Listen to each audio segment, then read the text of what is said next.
మానస సరోవర్ యాత్ర ప్లాన్ చేస్తున్నారా? నమ్మకంగా సేఫ్ గా మీ కలల మానస సరోవర్ యాత్రని ట్రావెల్ టర్న్స్ తో నిజం చేసుకోండి. మరిన్ని వివరాలకు ఈ నెంబర్కు కాల్ చేయండి. నమస్తే రమగారు. నమస్తే జయ. రమగారు, సాధారణంగా ఉన్న కొన్ని సందేహాలండి.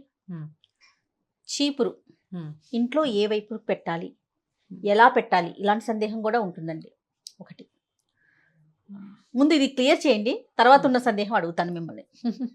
చీపురు ఇవాళ కొత్తగా వచ్చిన వస్తువు కాదు, అందరి ఇళ్లలోనూ ఉంటుంది. కొబ్బరి నీళ్ళ చీపురు ఉండేవి, ఇదివరకు అయితే పూచిక పిల్లల చీపుర్లు ఉండేవి. ఇప్పుడు కొత్తగా ప్లాస్టిక్ చీపుర్లు కూడా వచ్చినాయి. అవును. దాన్ని వాకిట్లో పెట్టుకోం కదా, ఎవరైనా రాగానే చీపురే కనపడితే రోతగా ఉంటుందా? కాబట్టి తలుపు వెనకాల పెట్టాలి, ఎక్కడైనా వెనకాలకి కనపడకుండా పెట్టుకోవాలి. ఇది సాధారణమైన విషయం కదా జయ. వాటి మీద ధర్మ సందేహంగా ఎందుకు ఉంటుందో అర్థమై చావదు నాకు. మీరు ఇప్పుడు ఇంత క్లియర్గా చెప్పండి, ఎన్ని అనుమానాలు వస్తాయో చూద్దాం. చీపురుని కనపడకుండా పెట్టుకోవాలి. మొదటిది, తిరగేసి పెడితే, తిరగేసి పెట్టడం, మరగేసి పెట్టడం, దాని మీద బోల్డ్ డౌట్లు. తిరగేసి పెట్టాం, చీపురు కుంచె కిందకి కర్ర పైకి పెట్టామనుకోండి, 4 రోజుల్లో కుంచె వంగిపోతుంది, వంకర వచ్చేస్తుంది, కుంచె వంగిపోతుంది, ఊడలేకపోతాం. కుంచె పైకి పెట్టాలి, కుంచె పైకి పెట్టాలి, కర్ర కిందకి పెట్టాలి. పెడితే అప్పట్లో కుంచె చీపురు శ్రీ మహాలక్ష్మి కాబట్టి అట్లా తిరగేసి పెట్టకూడదని ఒక సిద్ధాంతం. చీపురు ఒక వస్తువు, నా ఉద్దేశం జయ. ఇది ఇందులో శాస్త్రం ధర్మం లేదు. ఓకే, శాస్త్రం ధర్మం లేదు. వాళ్ళు అలా చెప్పారు, మీరు ఇలా చెప్తారు అని నువ్వు నన్ను అడగకు, నన్ను ఎవ్వరూ అడగండి. నా ఉద్దేశం అడిగితే చెప్తున్నాను అంతే.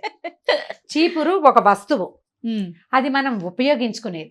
అండ్ మోర్ ఓవర్ అది మనకి ఎందుకు ఉపయోగపడుతుంది?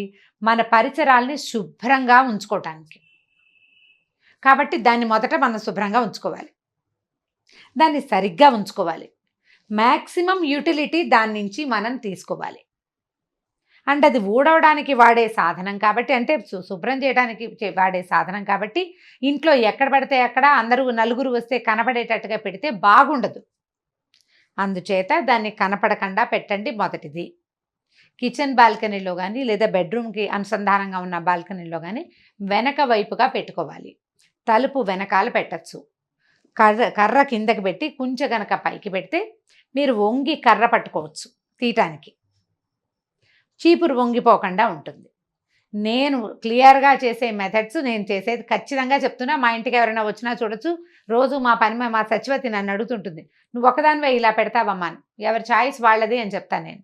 దానికి ఆ చీపురుకి ఒక చిన్న తాడు కట్టి ఒక గోడకి ఒక పక్కన బాల్కనీలో వేళ్లాడేస్తాను నేను. దానికి తడి తగలదు, కింద పడిపోదు, వంకరపోదు. క్లియర్గా ఒక చోట ఒక మూలకి ఉంటుంది.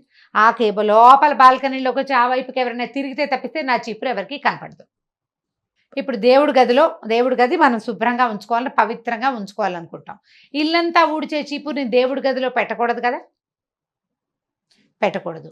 ఈశాన్య మూల బరువు పెట్టకూడదు, ఏమి పెట్టకుండా కొంత ఖాళీ ఉంచాలని భావిస్తాం. అలాంటి చోట మనం చీపురు పెట్టకూడదు. దిక్కులు క్లియర్గా చెప్తున్నా కదా. నైరుతి మూల సాధారణంగా బీరువాలు అవి పెట్టుకుంటాం. బీరువాల పక్కన పెట్టద్దు చీపురు. ఎందుకంటే బీరువాలోనే మన జీవితం అంతా కష్టపడి సంపాదించుకున్న డబ్బు, దశకం, బంగారం, ఏదైనా ఆస్తిపాస్తుల వ్యవహారాలు అక్కడే ఉంటాయి. కాబట్టి చీపురులో కొంత క్రిమికీటకాదులు ఉండే అవకాశం ఉంది కాబట్టి, దుమ్ము ఉంటుంది కాబట్టి దాన్ని బీరువా పక్కన పెట్టద్దు. బట్టల దగ్గర పెట్టుకోవద్దు.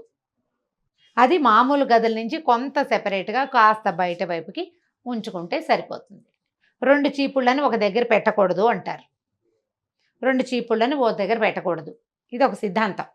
2 కొత్త చీపుళ్ళు అయితే పెట్టుకోవచ్చు. రోజు ఊడ్చుకునే 2 కలిపి ఒక దగ్గర పెట్టకూడదని కొంతమంది, ఇప్పుడు ఆ డౌట్ వస్తుందని అందుకే చెప్తాను. ఈ 2 చీపుళ్ళు ఓ దగ్గర పెట్టుకుని పెడితే దరిద్రము అని చెప్తారు.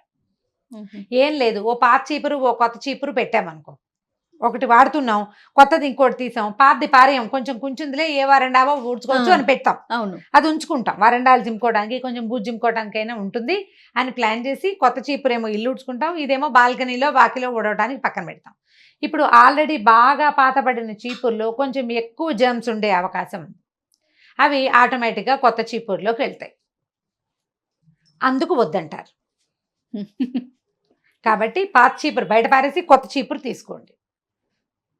ఇల్లు తుడిచే గుడ్డలు అవి కూడా మనం ఇల్లు తుడుస్తాము, ఒక బట్టతోటి ఇల్లు తుడుస్తాము, గట్లు తుడుచుకుంటాము.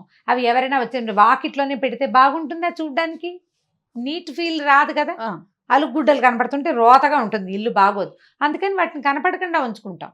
చీపురు శ్రీ మహాలక్ష్మి అని ఒక మంచి పాయింట్ ఉంటుంది, దాన్ని తొక్కకూడదు. అవునండి, దాటకూడదు, తొక్కకూడదు తొక్కకూడదు, అనుకుంటాం. దాటకూడదు. ఈ రెండు ఎందుకు చెప్తారంటే చీపురే మన ఆరోగ్యానికి ప్రధాన హేతు. అందుకే చీపురు శ్రీ మహాలక్ష్మి, ఆరోగ్య లక్ష్మికి కారణమైంది చీపురు. దాన్ని దుమ్ము తుడుచుకుంటాం కదా, అవును. మరి అలాంటి వస్తువుని కొంత పవిత్రంగా ఉంచాలి కదా. తొక్కితే ఏముంది, చీపురు నలిపోతుంది, విరిగిపోతుంది.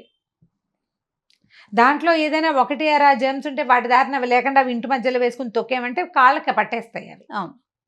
అందుకు ఆ పని చేయకూడదని మనకి పాతకాలపు పద్ధతులన్నీ మనకి భయాన్నో భక్తినో కలగజేసి మాన్పించేందుకే చాలా మటుకంటే చెడు పనులు చేయకూడని పనులు మాన్పడం కోసం భక్తి లేదా భయము ఈ రెండు భావాల్ని ప్రవేశపెట్టారు. అవునండి, అదైతే 100%.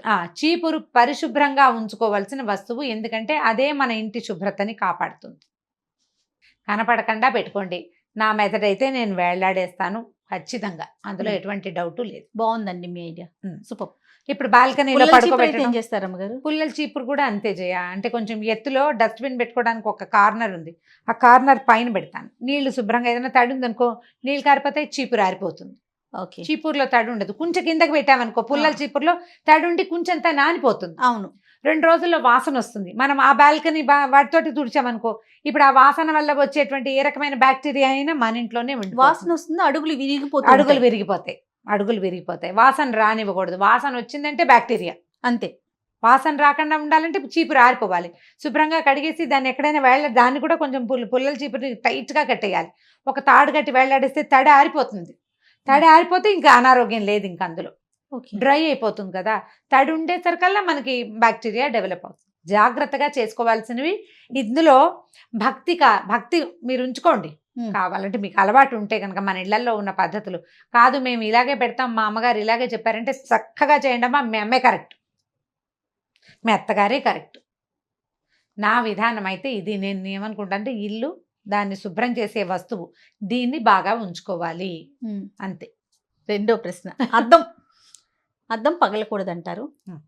ఒకవేళ పగిలిన అద్దాన్ని మనకి టైం కుదరక దాంట్లోనే చూసుకుంటే అశుభం జరుగుతుంది అనేసి అంటూ ఉంటారు, ఏమంటారు? అద్దం పగలటం ఏంటంటే అశుభ సూచకం అంటారు. నిజమే. అశుభ సూచకం ఎప్పుడవుతుంది? అది ఏదైనా ఒక చిన్న నెరుసు పగిలింది, మన అన్నంలో పడచ్చు, బియ్యంలో పడచ్చు, కాలి కింద పడచ్చు, మన కర్మగాలి కంట్లో పడచ్చు, ఏ పిల్లాడో తొక్కచ్చు. ఎన్నున్నాయి? ఇన్ని ఉన్నాయా? అందుకే అశుభం అద్దం. ఓకే. చూడ్డానికి వాడే వస్తువు చక్కగా క్లియర్గా కనపడేటట్టుగా ఉండాలి. అద్దం పగిలిన అద్దంలో మొహం చూసుకుంటే ఏం బొట్టు కట్టుగా పెట్టుకున్న ఇట్లా ముక్కగా కనిపిస్తుంది. మన మీద మనకే అయిష్టం వస్తుంది కాదు, మొహం అలా కనపడుతుంటే. అద్దం ఎందుకు? మన మొహం మనం క్లియర్గా చూసుకోగలగడానికి. అందంగా అందము అది అందం లేదు. ప్రతి వాళ్ళు అందంగా ఎలా ఉంటారు? వాళ్ళమే అందం కదా. ఇప్పుడు అంటే మన ముఖాన్ని మనం పూర్తిగా చూసుకోగలగటం, ఆ అవకాశం లేని అద్దాన్ని ఇంట్లో ఉంచుకోకూడదు. ఆ అద్దమే మన తాలూకు భరోసా. బాగానే ఉంది నా మొహం అని నువ్వు అనుకోవటానికి భరోసా అద్దమే కదా. కంట్లో ఏదో పడింది, చూసుకోవాలి, అద్దం కావాలి. నువ్వు బొట్టెట్టుకోవాలి, కాటికి పెట్టుకోవాలి, మొహాన్ని పౌడర్ రాసుకోవాలి, ఏదో మెళ్ళో వేసుకున్న వస్తువు చూసుకోవాలా వద్దా? మరి చూసుకోవడానికి అర్థం కావాలి. అది ముక్కగా ఉంటే ఏం కనపడుతుంది నీకు? నీ తాలూకు అపీరెన్స్ మీదే నీకు డౌట్గా ఉంటుంది. అంతే, కరెక్ట్. అందుకు దాన్ని ఉంచుకోకూడదు. విరిగిన అద్దాలు, పగిలిన అద్దాలు ఇంట్లో ఉంచుకుంటే కనుక మన మీద మనకి అనుమానంగా ఉంటుంది. అద్దం కూడా మహాలక్ష్మి స్వరూపమే. మహాలక్ష్మి మన మీద మనకి ధైర్యాన్ని ఇస్తుంది. నీ దగ్గర 100 రూపాయలు ఉంటే 100 ఉంది అనుకుంటావు, 1000 రూపాయలు ఉంటే 1000 ఉంది అంటావు, 1,00,000 ఉంటే 1,00,000 ఉంది నాకేంటి అనిపిస్తుందా? లక్ష్మి అలాంటి ధైర్యాన్ని ఇస్తుంది. అద్దం కూడా అంతే. ఇంత శుభ్రంగా ఉన్నాను నాకేమిటి, వాడు ఎవడో పెళ్లి చేసుకోకపోతే గడద గుడ్డు అనిపిస్తుంది. అద్దం లేకపోతే అదే నీ అద్దం ముక్కగా ఉంటే నీ మొహం మీద నీకేమి ధైర్యం ఉంటుంది? ఏముండదు, ఏమీ కాదేమో అనిపిస్తుంది. అందుకని దాని మహాలక్ష్మిని అదని కాదమ్మా, మనం ముఖం చూసుకోవాల్సిన వస్తువుని సరిగ్గా ఉంచుకోవటం. మనకి అవసరమైన వస్తువు కదా ఇది. పగిలితే వెంటనే పగిలితే రీప్లేస్ చేయండి ఇమీడియట్గా. పగిలిన అద్దాల వల్ల పొరపాటున మన చెయ్యి తగలచ్చు, తెగచ్చు. ఏ పిల్లలో పెద్దవాళ్ళో వేళ్ళు తెగిపోవచ్చు. అది పటకమనే అంచు దాంట్లోంచి జారి పడింది అనుకోండి, ఒక్క నెరుసెగిరి ఎక్కడ పడినా ప్రమాదమే కదా అది. ఎంత ఉపయోగపడే వస్తువో అద్దం మనకు చాలా అవసరం. రోజువారీ అద్దంలో మొహం చూసుకోకుండా కుదరదు అసలు. ఒక పలకైనా ఇది మనం మొహం చూసుకునే అద్దమే గుచ్చుకుంది అనిపిస్తుందా మనకి? అనిపించదు కదా. అందుకని దాంతో కేర్ఫుల్గా ఉండాలి. ఇవన్నీ నా సిద్ధాంతాలు, ఇందులో శాస్త్రాలు మాత్రం లేవు. మీ సిద్ధాంతమే అడుగుతున్నాం మేము కూడా. రైట్. ఇంకొకటి, కలబంద మొక్క అలోవీరా ఇంట్లో ఉంచుకోవచ్చా ఉంచుకోకూడదండి? అంటే పెంచుకోవచ్చా పెంచుకోకూడదా? అంతే. ఇప్పుడు మనం బాల్కనీస్ లో పెట్టుకుంటాము, పెట్టుకోవచ్చు. పెట్టుకోకూడదని కొంతమంది, పెట్టుకోవచ్చని కొంతమంది. అయితే తమిళనాడులో చూస్తే రమ్మగారు, చెన్నైలో గుమ్మాలకు కట్టుకుంటారండి. ఇక్కడ కూడా కడుతున్నారు. బేగం బజారు అవైపు షాపులకు వెళ్తామా, బేగం బజార్ కంటే కూడా ఉండు మోండా మార్కెట్ లో ప్రతి షాపు బయట వేలాడేస్తారు. కలబంద కడితే దిష్టి తగలదని అనుకుంటారు. కాకపోతే కలబంద ఎంత హెల్త్ బెనిఫిట్స్ ఉన్న చెట్టు. అవును కదా. అది స్కిన్కి మంచిది, జుట్టుకి మంచిది, పొట్ట లోపలకి తీసుకుంటే మంచిది. బోల్డని మంచిలున్న చెట్టు ఇంట్లో పెంచుకోకూడదని ఎందుకు అనుకోవాలి ఎవరైనాను? పైగా ఇంట్లో అంటే పెట్టం కదా, బయట పెడతాం, పెరుగుతుంది, ఏమవుతుంది? పెంచుకోకూడదన్న నియమం ఏంటది? ముళ్ళ మొక్క అని అంటారు. అది ఇప్పుడు దానికి ఉన్న ముళ్ళు గుచ్చుకునేది కాదు, గట్టిగా మనం చేయి పెడితే తప్ప. నువ్వు చాలా చేయి పెట్టినా అదేం పెద్దగా తెగదు జయ, తెగదు. మా వాకిట్లో కూడా ఉంది. బాల్కనీలో పెట్టుకోవచ్చు. గబుక్కుని ఏదైనా చేయి కాలినా కట్ అయినా ఓ చిన్న ముక్క కట్ చేసి కాస్త అక్కడ రుద్దితే కాలిన చోట మారిపోతుంది. అది ఆయుర్వేద రీత్యా అది ఆరోగ్యానికి ఉపయోగపడే మొక్క కదా, హెర్బ్. అంతేగా, హెల్త్ హెర్బ్. దాన్ని ఉంచుకోవచ్చు మనం, ఎందుకు ఉంచుకోకూడదు? అంత అనుమానం ఏం పడక్కర్లేదని అనుకుంటున్నా. ఇప్పుడు ముళ్ళ మొక్కలు అంటే క్యాక్టస్లు అవి పెంచుకుంటున్నారా? ఇళ్లలో పెంచుతూనే ఉంటారు క్యాక్టస్. అసలు ముళ్ళ మొక్కలే పెంచుకోకూడదు అంటారు. మరి అవన్నీ పెంచుకుంటూనే ఉన్నారా ఫ్యాన్సీగా? వాటి వల్ల వీసమెత్తు ఉపయోగం లేదు. సౌందర్యం కూడా ఏమో నాకైతే ఏం అనిపించదు. కొంతమందికి ఇష్టం, ఆ ముళ్ళుగా ఉంటే ముద్దుగా ఉంది, బాగుంది, ఇట్లా చిన్నగా వస్తుంది, దాని నిండా ముళ్ళు ఉంటాయి. అదే బుడుంగు మనం మొలిచినట్టు ఉంటుంది, బాగుంటుంది. ఒకళ్ళకి నచ్చుతాయి అవి, వాళ్ళ ఇష్టం అది. ఇప్పుడు ఇది ఆరోగ్యానికి ఉపయోగపడే ఒక మొక్కని ఎందుకు ఉంచుకోకూడదు? పోనీ మీకు ఉంచుకోకూడదు అనిపించింది, ఇది పెట్టుకున్నాక నాకేదో అశుభం జరిగిందని మీరు భావించారు, తీసేయండి. అలా భావిస్తే గనక, ఈ మొక్క రావటం వల్లే ఇది వచ్చింది అని భావిస్తే గనక తీసేయండి. అలాంటి అనుమానాలు ఏం లేకపోతే శుభ్రంగా పెంచుకోవచ్చు, ఏమీ పర్వాలేదు, హ్యాపీగా పెంచుకోవచ్చు. పక్కన పడేస్తారు. అదేమన్నా పెంచుకోవడం అంటే దాని పాపాయిలాగా ఎత్తుకుంటామా మనం? ఏదో కుండీలో పడేస్తాం, దాని దారిన వస్తుంది, దానికి ఎరువు ఎక్కర్లా, ఏం వాటర్ కూడా మనం ఇవ్వక్కర్లేదు. ఏ నీళ్లు ఇవ్వకపోయినా దాని దారిన అది పెరిగే మొక్కకి ప్రశ్న ఎందుకు అసలు? అక్కర్లేదేమో మరి. బాగుంది. రైట్ రమ్మ గారు, నమస్తే. నమస్తే జీ. ఈ వీడియో కనుక మీకు నచ్చినట్లయితే లైక్ చేయండి, షేర్ చేయండి. మరిన్ని ఇంట్రెస్టింగ్ వీడియోస్ కోసం మా ఛానల్ని సబ్స్క్రైబ్ చేసుకోండి.